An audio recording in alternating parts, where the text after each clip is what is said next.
बिस्मिल्लाहिर्रहमानिर्रहीम, अस्सलामु अलैकुम। अली सलमान जी टीवी के तमाम नाजरीन को जी स्पोर्ट्स में खुश आमदीद कहता है कि जहाँ पे रोज़ाना रात 11:05 पर हम इस महफिल को आपके लिए सजाते हैं और न सिर्फ पाकिस्तान बल्कि दुनिया भर में खेले जाने वाली स्पोर्ट्स के हवाले से आपसे बात भी करते हैं, आपको आगाह भी करते हैं और साथ साथ हमारे जो एक्सपर्ट होते हैं, जो एनालिस्ट होते हैं, भरपूर तबसरे और तज्ज़िये लेके आपकी खिदमत में हाजिर होते हैं। आज का शो हमारा थोड़ा सा मुनफरिद शो है क्योंकि आज हमारे साथ एक दो ऐसी शख्सियात मौजूद हैं कि जिनकी पाकिस्तान की डोमेस्टिक क्रिकेट पर बहुत गहरी निगाह है, पाकिस्तान के इंटरनेशनल क्रिकेट अफेयर्स को भी बहुत खूबी के साथ जानते हैं और यकीनी तौर पे जब ये गुफ्तगू करेंगे तो आप इनको बहुत पसंद भी फरमाएंगे। और आज का शो जो है हमारा ऐसा लगता है कि आज एब्रॉड टाइप का शो है, आज परदेसियों का शो है क्योंकि आज मेरे साथ जो स्टूडियो में शख्सियत मौजूद है, ये नाम मेरे सामने, इस नाम ने मेहनत की, अनथक मेहनत की और बग़ैर किसी सिफारिश के, बग़ैर किसी ने हाथ पकड़ के, इनको उंगली पकड़ के जो है वो इनको इस मुकाम तक लेकर नहीं आए, लेकिन अपनी मेहनत के साथ, अनथक मेहनत के साथ लगे रहे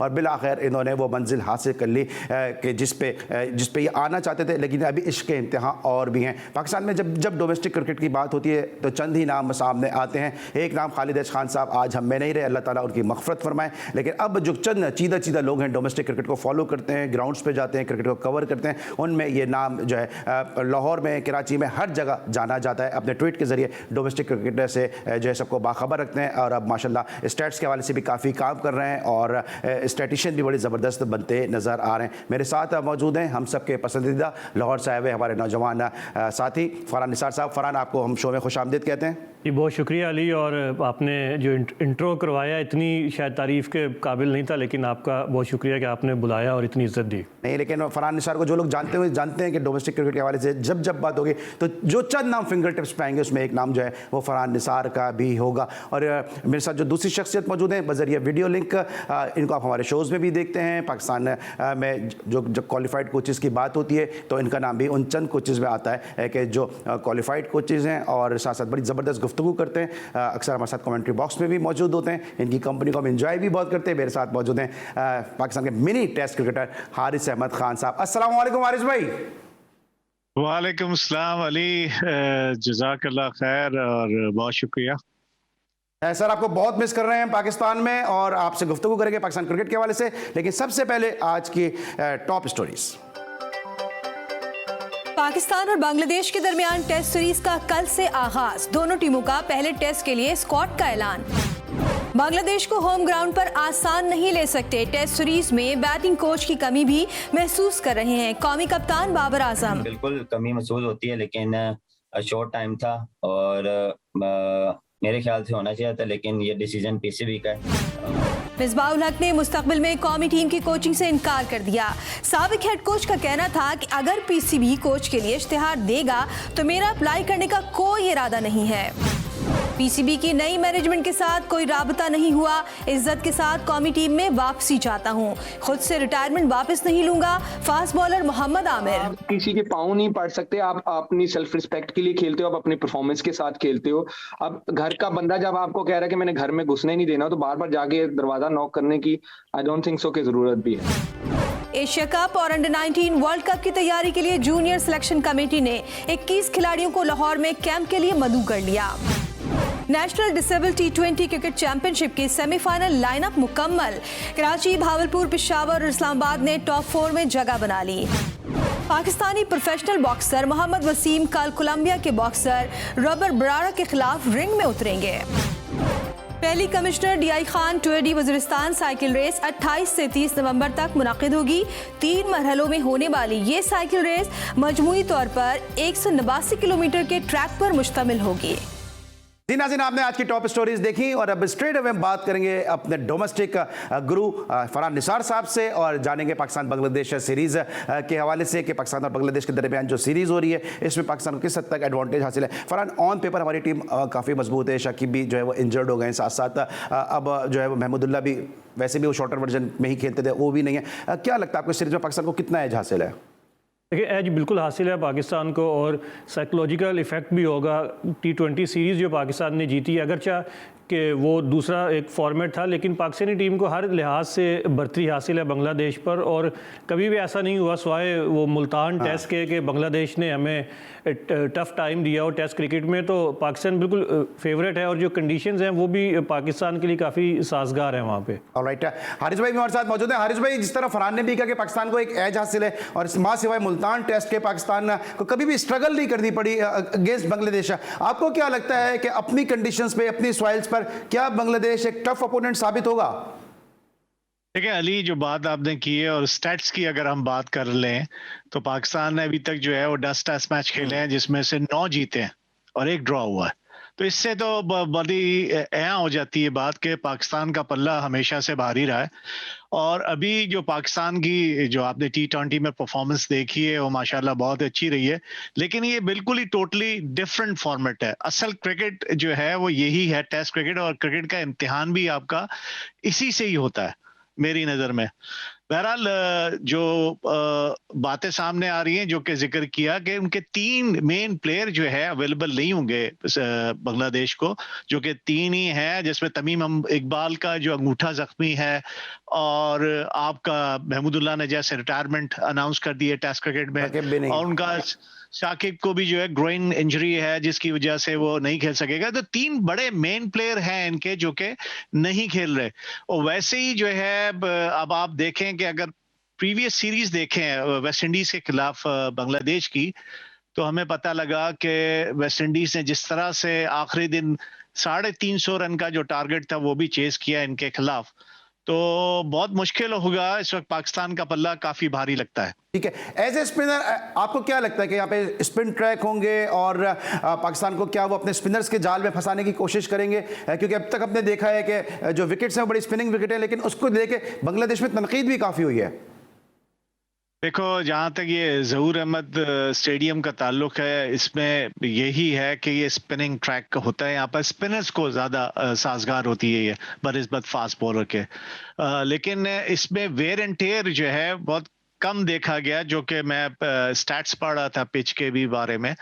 तो वो वेयर एंड टेयर इतना नहीं होता, जैसे कि मैंने अभी जिक्र किया कि वेस्ट इंडीज ने आखिरी दिन में भी जो है वो 350 रन स्कोर कर लिए और मैच जीत लिया। तो इससे जाहिर होता है कि वेयर एंड टेयर ज्यादा नहीं होता, लेकिन वो सपोर्ट करती है स्पिन को, और इसीलिए पाकिस्तान ने जो अपनी 12 की साइड है उसमें 2 जेन्युइन स्पिनर रखे।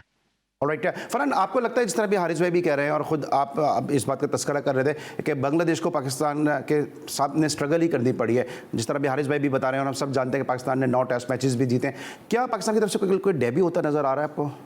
बिल्कुल, जो टाई है वो इमामुल हक और अब्दुल्ला शफीक में वही दिखाई देती है। बाकी जो 10 प्लेयर हैं वो तो कंफर्म है कि वो खेलते हुए दिखाई देंगे।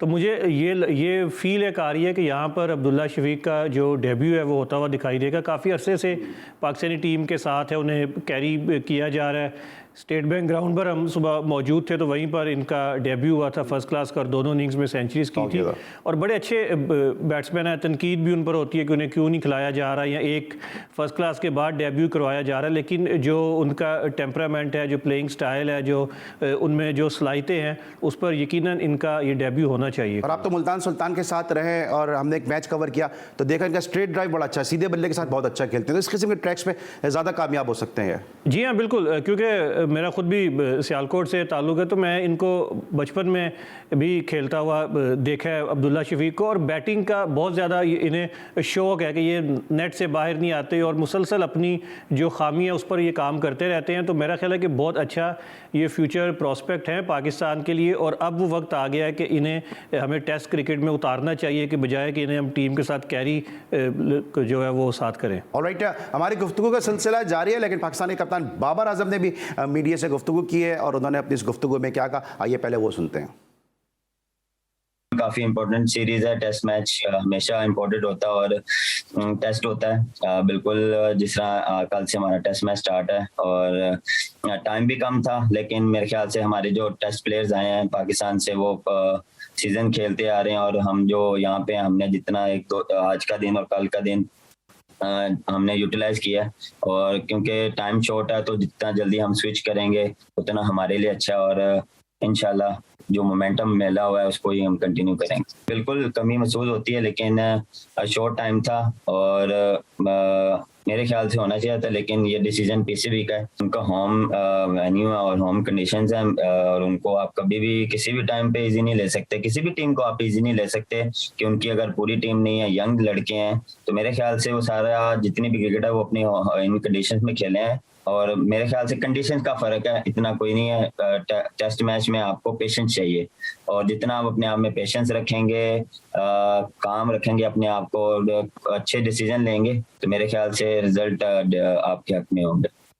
लिखा तो नहीं आया ना हर सीरीज में मैं ही रन करूं, बाकी भी आए करने, तो मेरे ख्याल से जितना बाकी ने रिस्पॉन्सिबिलिटी ली है, नहीं हुए रन्स, कभी कभार नहीं होते, लेकिन बिलीव है जिस तरह परफॉर्म करता आ रहा हूँ उसी को कंटिन्यू रखूं। अप एंड डाउन चलते रहते हैं।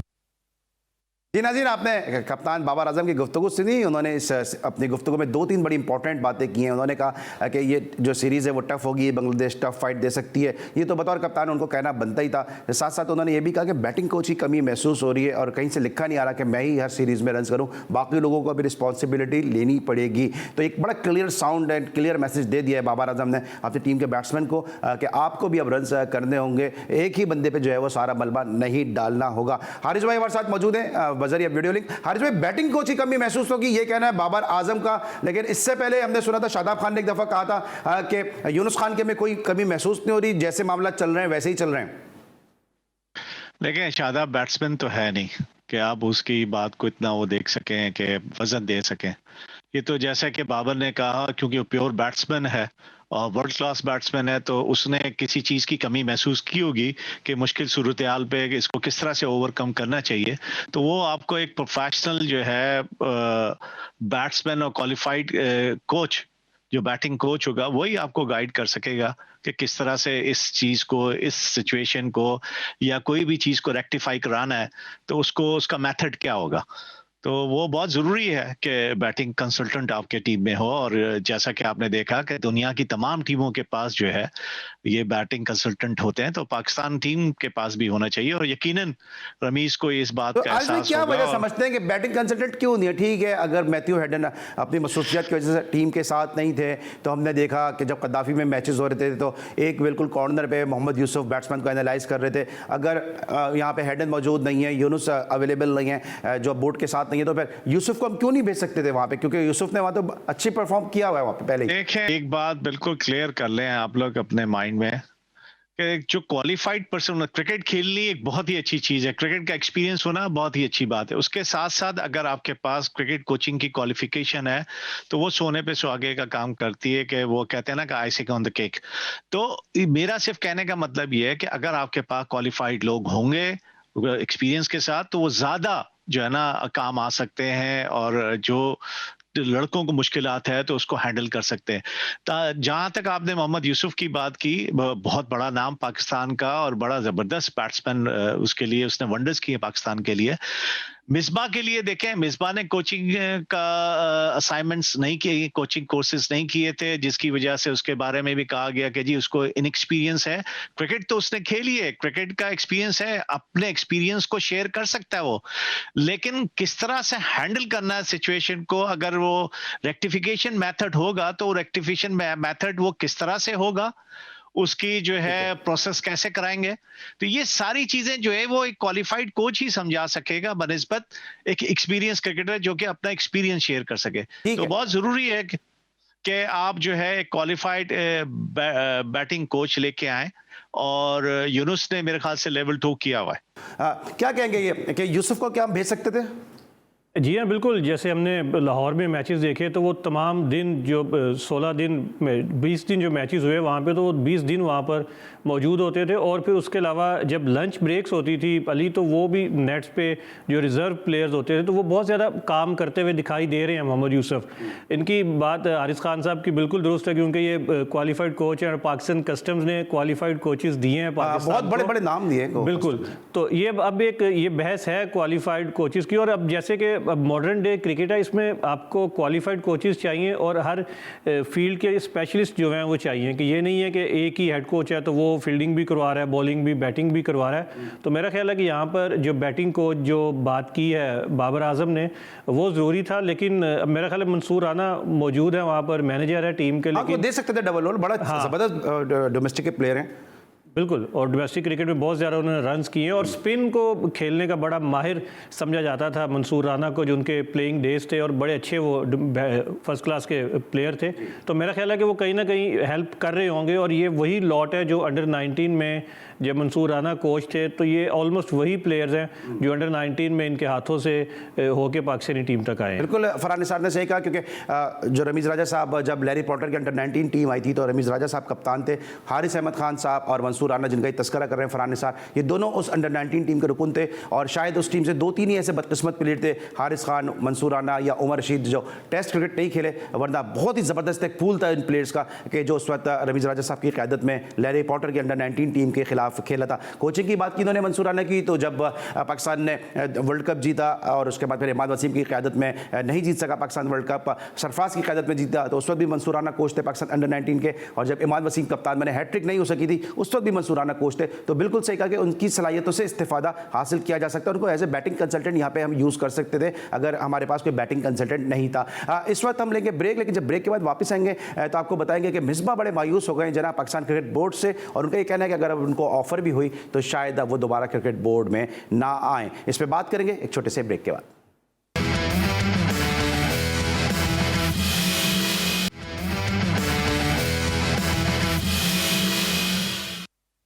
Welcome back after the break, और वीडियो लिंक पे हमारे साथ मौजूद हैं पाकिस्तान के ज़बरदस्त क्वालिफाइड कोच और ज़बरदस्त first class cricketer Haris Ahmed Khan साहब, जबकि हमारे साथ स्टूडियो में मौजूद हैं पाकिस्तान के डोमेस्टिक क्रिकेट का एक बड़ा नाम है कि जो डोमेस्टिक क्रिकेट को काफ़ी अर्से से कवर कर रहे हैं, और जो इनके स्टैट्स हैं वो सभी जो है उनको बड़ा पसंद करते हैं फरहान निसार साहब। लेकिन मिसबा उल हक ने मीडिया से गुफ्तगू की है, मिसबा उल हक ने क्या कहा, आइए वो सुनते हैं।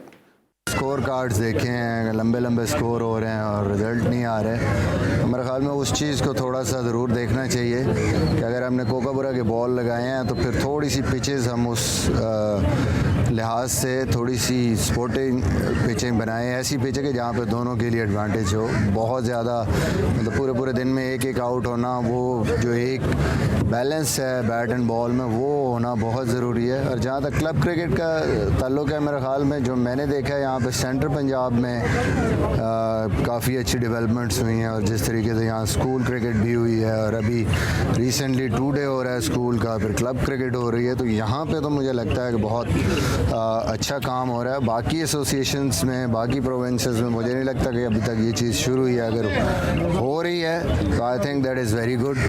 जी आपने सुनी मिसबा उल हक की गुफ्तगू, और डोमेस्टिक क्रिकेट के हवाले से उनको भी बड़ा कंसर्न है, और हमारे पास डोमेस्टिक के गुरु बैठे हुए फरहान निसार। फरहान, ये होता है कि डोमेस्टिक क्रिकेट इस वक्त आप भी कवर कर रहे हैं, हम भी कवर कर रहे हैं, लेकिन जिस तरह मिसबा को भी कंसर्न है कि पूरे दिन में एक विकेट गिर रही है, इस हवाले से आपकी क्या सोच है? कराची में तो काफ़ी बेहतर सूरत हाल है वैसे।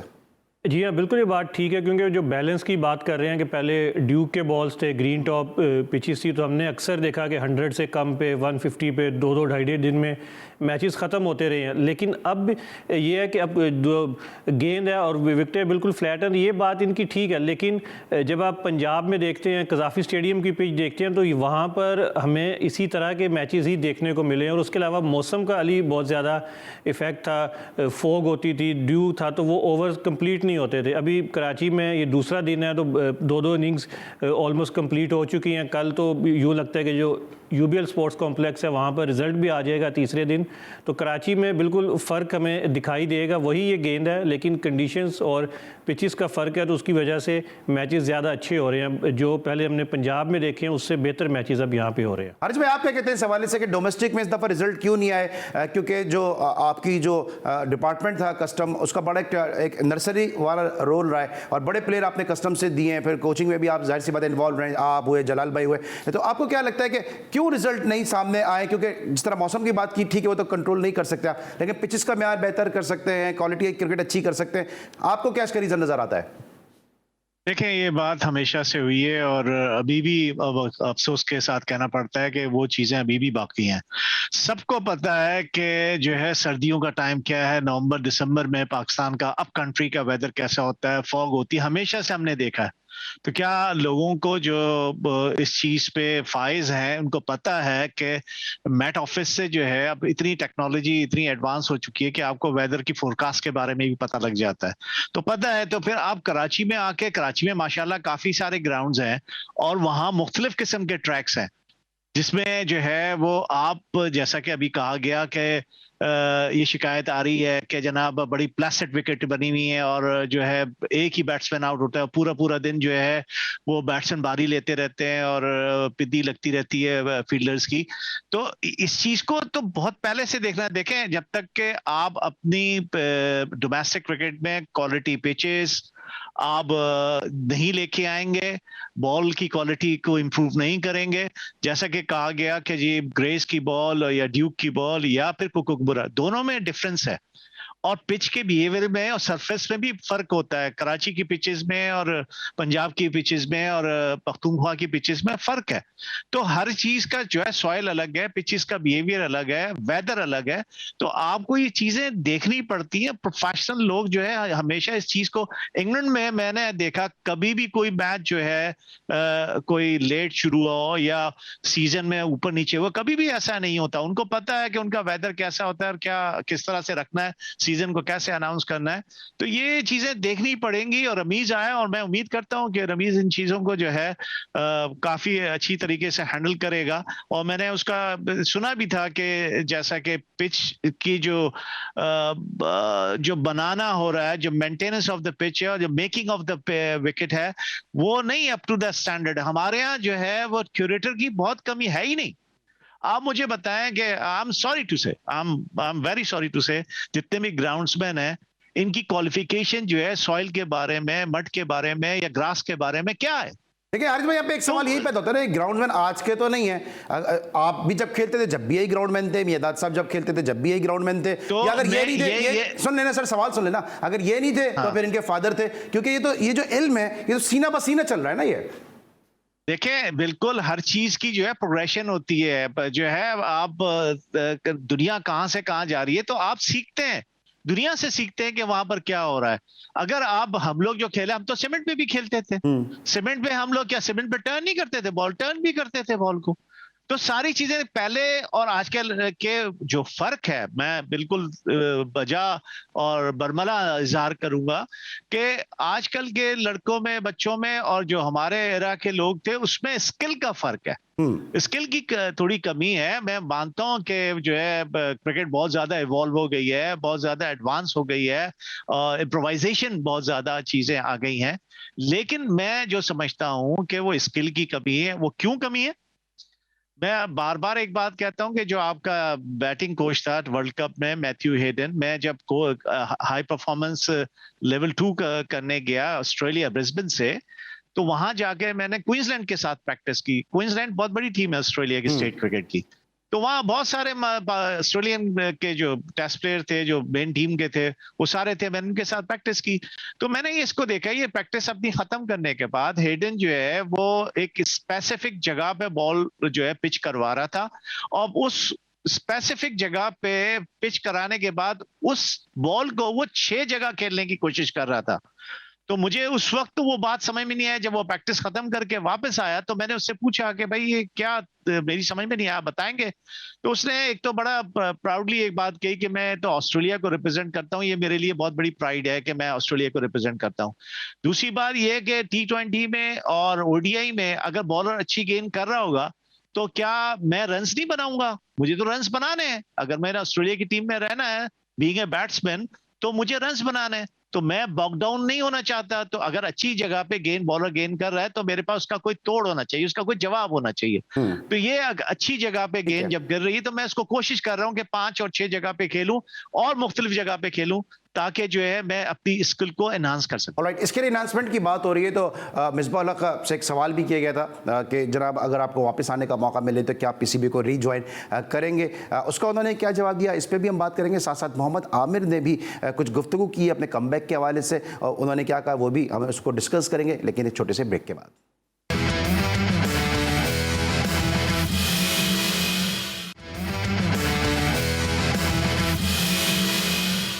Welcome back after the break. और ब्रेक पर जाने से पहले हम बात करते हैं मिसबाह के हवाले से और मोहम्मद आमिर ने जब हमने टॉप स्टोरीज दिखाई थी आपने देखा उन्होंने कहा कि मुझे इज्जत के साथ बुलाएंगे तो मैं वापस आऊँगा। पहले तो मिसबाह का मैं जानना चाहूँगा फरहान निसार से, मिसबाह के हवाले से क्या कहेंगे कि उन्होंने ये कहा है कि मैं बुलाएंगे भी तो मैं वापस नहीं आऊँगा। ऐसे स्टेटमेंट हम माजी में भी कई दफ़ा देख चुके हैं और फिर लोग वापस आते नजर आए। देखिए बिल्कुल इस स्टेटमेंट की ज़रूरत नहीं थी। अब जिन्होंने पूछा उन्होंने क्यों ये क्वेश्चन पूछा या उन्हें कहा गया था, क्योंकि अभी हाल ही में मिसबाह उल हक ने छोड़ा है या उन्हें कहा गया है छोड़ने के लिए, तो अब दोबारा तो उनका आना फौरी तौर पर आना तो नहीं बनता। लेकिन हमने देखा है पाकिस्तान क्रिकेट में कि जो कोचेज़ हैं वो ज़ाती मसरूफियत का बहाना बना के, फैमिली को वक्त ना देने का बहाना बना के छोड़ते हैं और उसके 1-1.5 साल के बाद वो दोबारा मुल्क की खिदमत का जज्बा उनके दिलों में जागता है और वो दोबारा से आ जाते हैं। और यही जो म्यूज़िकल चेयर है ये हम पिछले कई सालों से देखते हुए आ रहे हैं। ऑलराइट, और जो आना चाहते हैं हारिस खान जैसे टैलेंटेड लोग, उनके लिए शायद राहें मजदूद कर दी जाती हैं, उनको आने नहीं दिया जाता। हारिस भाई क्या कहेंगे? एक तो पहला सवाल तो मेरा ये कि आपने भी अप्लाई किया था, अब तक उसका क्या हुआ? क्योंकि सब जानते हैं आप क्वालिफाइड कोच हैं, पढ़े लिखे आदमी हैं, जो आपकी डिसेंसी है वो क्रिकेट के हलकों में सबको ही मालूम है, और जो फर्स्ट क्लास क्रिकेट में आपका एक्सपीरियंस है वो भी किसी से ढकी छुपी बात नहीं। पहले तो ये बताएगा कि आपका क्या सिलसिला कहाँ तक पहुँचा, और दूसरा ये बताएगा कि मिसबाह ने कहा अगर मुझे बुलाएंगे भी तो मैं नहीं आऊँगा। सबसे पहला जो सवाल है आपका कि इन्होंने सीईओ के लिए दी थी एड दिया था रीजन के लिए, 6 रीजन है तो 6 सीईओस इनको चाहिए थे। तो जब इन्होंने एडवर्टाइज किया पाकिस्तान क्रिकेट बोर्ड ने, तो मैंने भी अप्लाई किया। उसमें अप्लाई किए हुए भी मुझे बहुत अरसा हो गया और अभी तक ना मेरा कोई जवाब आया, ना मुझे शॉर्टलिस्ट किया गया, ना मेरा इंटरव्यू हुआ। तो इसका मतलब यही मैं समझूंगा कि उन्होंने मुझे कंसिडर ही नहीं किया, नंबर 1। नंबर 2, जो आपने सवाल की कि मिसबाह ने जो ये बात कही है, तो मिसबाह को यकीनन कोई बिटर फीलिंग जरूर होगी, कोई ना कोई ऐसी बात उसके जहन में जरूर होगी जिसकी वजह से उसने रिजाइन भी किया। उसको फील हो रहा होगा कि अगर मैं कंटिन्यू करूंगा तो शायद आने वाले वक्तों में कहीं ऐसा ना हो कि मुझसे जो है छोड़ने को कहा जाए। तो उसने उस चीज को भांपते हुए जो है अपने आप को अनअवेलेबल कर लिया और जो है क्विट कर गया। ये जो है ना, पाकिस्तान क्रिकेट बोर्ड को ये बात जरूर सोचनी चाहिए, जैसा मैं पहले भी कह रहा था कि जहां सारी दुनिया जिस चीज पे अमल कर रही है, वो लोग बाज़-औक़ात पाकिस्तान में ये बात मुझसे एग्री नहीं करेंगे जो बड़े क्रिकेटर्स हैं, कि देखें क्रिकेट का खेलना, प्रोफेशनल अपना जो जिंदगी गुजारना उन्होंने की और बड़े अच्छे वंडर्स किए पाकिस्तान के लिए, बहुत अच्छी परफॉर्मेंस की। लेकिन आजकल मॉडर्न डेज के क्रिकेट में आपका क्वालिफिकेशन आपके लिए बहुत जरूरी है। अब ये पाकिस्तान में ही नहीं, आप हर जगह देख लें, आप इंडिया में देख लें, आप ऑस्ट्रेलिया में देख लें, न्यूजीलैंड में देख लें, इंग्लैंड में देख लें, साउथ अफ्रीका में देख लें, जितने भी कोचेज आते हैं वो सारे जो है क्वालिफिकेशन लेके आते हैं, एक्सपीरियंस लेके आते हैं कोचिंग का। वो जो है ग्रास रूट लेवल पे काम करते हैं, डोमेस्टिक में काम करते हैं। अब मैं पड़ोसी मुल्क की बात करता हूँ कि ड्रेविड को उन्होंने जो है जूनियर टीम दी थी और उसमें काफी काम किया, और वो जूनियर लड़के जो है बड़ा अच्छा उन्होंने शो किया, बड़े अच्छा उसने जो है उन्होंने प्रोग्राम किया यंगस्टर के साथ, जो कि इंडिया की नेशनल टीम को रिप्रेजेंट कर रहे हैं। तो मैं ये बात बहुत अरसे से यूनुस को भी कह रहा था कि instead of doing coaching for senior team, वो उसको भी चाहिए कि वो जूनियर टीम ले ले, अंडर 15, अंडर 17 और अंडर 19 की टीम ले ले और उस पे काम करे। क्योंकि यूनुस का जैसा कि आप सबको पता है कि बहुत रिस्पेक्ट है एक डोमेस्टिक में और इंटरनेशनली भी, तो बच्चे इसकी बात सुनेंगे कि यार ये इतना बड़ा बच्चे तो बात सुनेंगे। लेकिन हारिस भाई, जो यूनुस भाई के जो क्रिटिक्स हैं वो ये कहते हैं कि टेम्परामेंट का जो प्रॉब्लम है, आपको पता है ना कि जो मॉन्टेसरी टीचर होती है वो उसको बच्चों के जूते भी पहनाने होते हैं, वो एक बच्चों के जूते पहना के वो ऊपर उठती है, दोबारा बच्चे अपना तस्मा खोल देते हैं, 10 दफ़ा उसको झुक के उसको बच्चों के जूतों के तस्मे जो है वो बांधने भी होते हैं, बच्चों की टेक केयर भी करनी होती है। तो उसके लिए टेम्परामेंट ज़रूरी है, और हम सब जानते हैं, और जो उनके क्रिटिक्स है वो भी कहते हैं कि यूनुस में वो टेम्परामेंट नहीं है कि जिसकी वजह से वो शॉर्टर जो इस क्रिकेट में जो है वो काम कर सकें। नहीं, मैं इस बात से बिल्कुल भी एग्री नहीं करता। जो यूनुस को जानते हैं वो ऊपरी तौर पे जानते हैं, सतही तौर पे जानते हैं, लेकिन अंदरूनी तौर पे नहीं जानते। वो इसलिए कि उसमें अगर नहीं होता तो इतना बड़ा बैट्समैन रहा है, टेम्परामेंट था तो इतना उसने इतने रन्स किए ना। अगर टेम्परामेंट नहीं होता और शॉर्ट टेम्पर्ड होता, आपको पता है क्रिकेट का माहौल फील्ड के अंदर किस किस्म का होता है, ऑस्ट्रेलियंस किस किस्म का माहौल रखते हैं, किस किस्म की स्लैजिंग होती है, किस किस्म के वर्डिंग चल रही होती है, जिसमें से इंसान जो है बहुत बर्दाश्त करना पड़ता है अपने आप को। तो जितने देखें, यूनुस का कभी लड़कों से तो है सच कोई इक्का दुक्का के अलावा कोई बात नहीं हुई। ये हमारे बड़े हैं जो कि जो बड़ी सीटों पे बैठे हुए हैं, जो कि मैटर करते हैं बोर्ड के अंदर। हमने तो आज तक यही देखा कि बोर्ड का चेयरमैन चेंज हो गया, पाकिस्तान टीम का क्रिकेट कोच चेंज हो गया, पाकिस्तान टीम की और एडमिनिस्ट्रेशन चेंज हो गई, लेकिन हमने पीसीबी में जो हायरार्की जो है उसको चेंज होते हुए नहीं देखा। उनसे जवाब तलब नहीं किया गया कि भाई आपको जो अच्छा, है डोमेस्टिक का वक्त बड़ा महदूद है। ये जो पॉइंट आपने रेज किया, हम सब चाहते हैं कि यूनुस खान जैसा बैट्समैन जिसने पाकिस्तान के लिए इतना परफॉर्म किया है कि बड़ी आसानी के साथ उनको हम पाकिस्तान के अजीम बैट्समैनों की फहरिस्त में रख सकते हैं। अगर वो आगे निचले लेवल पे काम करें तो शायद पाकिस्तान को ज्यादा बेहतर जो है वो ब्रीड मिल सके, जो आगे जाके रन कर सके, परफॉर्म कर सके। लेकिन अब साथ साथ ये फरहान से भी पूछते हैं, फरहान अब जो मोहम्मद आमिर ने कहा कि मुझे इज्जत मिलेगी तो मैं आऊँगा, अगर दरवाजे खटखटा रहा हूँ मैं और अगर दरवाज़ा ही ना खुले मैं मेरे लिए, तो फिर मुझे क्या करना चाहिए, घर के बड़े दरवाज़ा ही ना खोलें। तो सवाल ये होता है कि आपने ऐसा किया ही क्यों है कि घर के बड़े दरवाजे ना खोलें, दरवाजे आप पे बंद कर दिए गए हों? जी हाँ अली, इन्होंने कभी भी सीखा नहीं अपनी गलतियों से, और ये जो आपके सीने पे स्टार लगता है, इससे बड़ी इज्जत तो और नहीं है कोई। अब वो चाहते हैं कि क्रिकेट बोर्ड इनके आगे घुटने टेके, इनको वापस लेकर आए। 2010 में जो इंसिडेंट हुआ उसके बाद इन्हें हीरो बनाकर पेश किया गया। नजम सेठी इनको इंटरनेशनल क्रिकेट में लेके आए, पहले डोमेस्टिक क्रिकेट में यहीं की जो टीम है उमर एसोसिएट, वहाँ से ग्रेड 2 क्रिकेट खेले। तो अब वो यही अपनी टर्म्स पर खेलना चाहते हैं, तो अब उनकी टर्म्स पर क्रिकेट नहीं होगी। जब आप पाकिस्तान के लिए खेलते हैं तो फिर आपको पाकिस्तान क्रिकेट बोर्ड के जो लॉज हैं, जो रेगुलेशंस हैं, उनके मुताबिक आपको खेलना पड़ता है। और इस तरह के जो बयानात हैं वो उन्हें उनके फैंस में तो पॉपुलर बना सकते हैं, लेकिन जो दरवाजे उन पर बंद है फिलहाल, उनको खोलने में कोई उनकी हेल्प नहीं करेगा। ऑलराइट, और जिस तरह रमीज़ राजा साहब को सब जानते हैं कि इस हवाले से जीरो टॉलरेंस पॉलिसी है रमीज़ भाई की, और इस किस्म के बयान के बाद तो मैं समझता हूँ कि रमीज़ राजा साहब के साथ वो और अपने मामलात को शायद वो बिगाड़ते नजर आ रहे हैं। हारिस भाई, मेरे पास 30 सेकंड है, क्या कहेंगे इस आमिर के इशू के हवाले से? और आप हम सबसे ज्यादा बेहतर तरीके से रमीज़ राजा साहब को जानते भी हैं। आई मस्ट से कि वी बेटर मूव ऑन, और वो ये इसकी वजह ये है कि पाकिस्तान के पास बहुत टैलेंट मौजूद है। अब पीछे बोर्ड के देखने की जरूरत नहीं है। अब उनके जो ताल्लुकात हैं आमिर के और बोर्ड के, आपको पता है कशीदा है, तो बोर्ड भी जो है स्टेप बैक लेने को तैयार नहीं है, और ना ही आमिर जो है कोई ऐसी इंडिकेशन दे रहा है कि वो स्टेप बैक कर सकेगा। तो it's better for the cricket and for the PCB के मूव ऑन।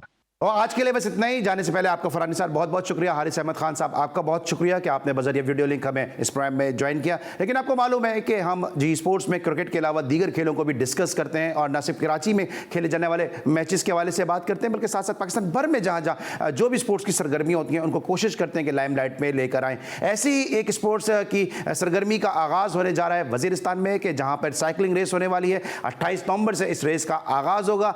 क्या होगा आइए आपको दिखाते हैं। पहली tour de Waziristan national cycle race 28 से 30 नवंबर तक मुनक्किद होगी। ये साइकिल रेस डीआई खान से शुरू होकर वाना में इख्तिताम पजीर होगी। कौमी सतह की साइकिल रेस में 8 मुख्तलिफ यूनिट्स के 50 से जायद खिलाड़ी शरीक होंगे।